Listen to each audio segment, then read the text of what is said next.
Hi there, today we're going to establish the context, audience and purpose for Nelson Mandela's An Ideal for Which I Am Prepared to Die speech, which was delivered in 1964. You may like to open up your booklets and fill in your analysis table while you watch the video for the historical, social and cultural context. So, similar to the Martin Luther King context that we were looking at for I Have a Dream, similar conditions were happening for the South African people, and they were fighting a very similar battle to that Martin Luther King was. In 1948, the National Party gained power in South Africa, and this was an all-white government. Immediately, they began enforcing existing policies of racial segregation towards blacks and even people of other race who were not white, and this was under a system of legislation called apartheid, meaning separation. Contact between blacks and whites was limited, and the whole point was to completely segregate and have minimal contact between blacks and whites. Non-white South Africans, even though they were the majority of the population, were forced to live in separate areas, use separate public facilities, separate education, healthcare and public services. They were all segregated as well. They lost many political rights, including the right to vote.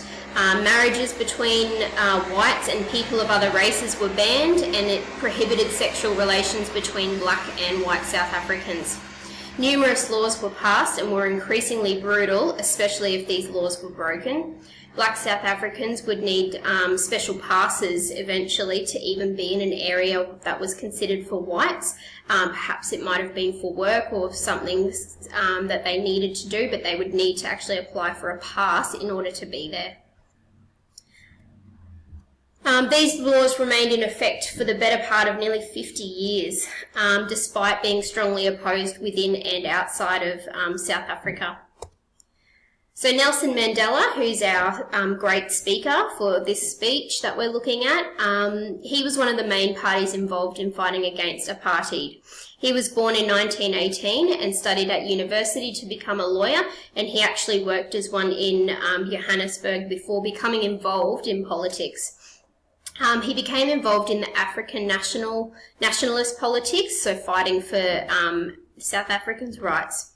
He joined the African National Congress, so that's what we call the ANC, in 1943, and when the all-white National Party established apartheid, he and the ANC committed themselves to overthrow this legislation and government. So Mandela, along with other leaders and activists, throughout their sort of career and their campaigns, were arrested. For example, we had the treason trial of 1956 to 1961, where he and several other leaders and activists were arrested for their campaigns, such as the Defiance campaign against unjust laws. However, it was in 1963 to 1964, 10 leaders of the ANC were arrested and charged with the capital crime of sabotage, and Mandela was sentenced to life imprisonment. However, he did escape the death penalty. So it was at this trial where this great speech was delivered. So An Ideal for Which I Am Prepared to Die was a 3-hour speech given by Nelson Mandela on April 20, 1964, and it was actually from the dock of the defendant at his trial. So it's not actually a speech that he specifically made. It was, instead of his defence, he gave a speech. So the speech is titled what it is because it ends with the words, "It is an ideal for which I am prepared to die." As you can see over here, this is the last part of the speech. Before the trial, Mandela and the other defendants decided that instead of testifying as witnesses and submitting to cross-examination, that he would instead make the speech to put the state on trial and pointing out the injustices of the South African society and its legal system. And they also sought to show the political and moral program of the ANC and what they were fighting for.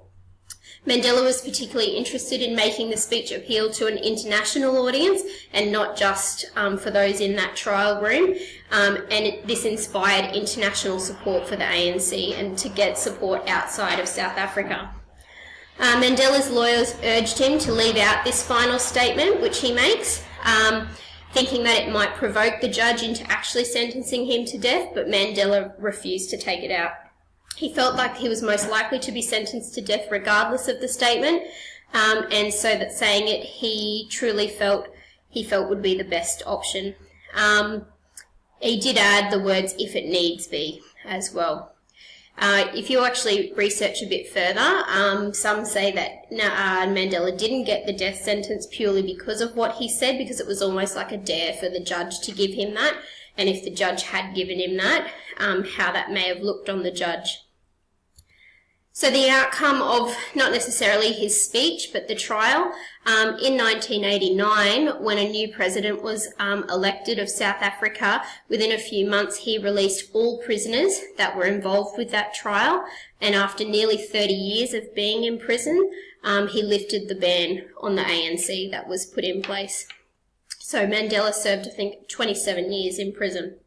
The government began to take out all apartheid laws, and they, once we're out of jail, they returned to lead and become the head of that ANC political party. In 1994, for the first time in the nation's history, black South Africans were allowed to go to the polls to actually cast a vote. And in some areas, people lined up for 3 days to cast their vote. And this would be their dedication to having equal rights for them after years and years and years of horrible treatment. So the ANC won that election with 62% of all votes, and Nelson Mandela was elected as the country's first black president in 1994. So with this context and knowledge in mind, you need to now go read the excerpt of the speech. Remember, his speech was actually about 15 pages long. It was a 3-hour speech. Yours is just an excerpt. So once you've read it, you need to try and identify these key devices that are listed, as well as any others that you may find. You might want to refer back to the list of devices in your booklet. It's important to annotate the speech and identify the devices, but also to clarify unfamiliar vocabulary and make notes maybe on what each section means and what point he's making. So bring that to class, ready to discuss and write your paragraphs.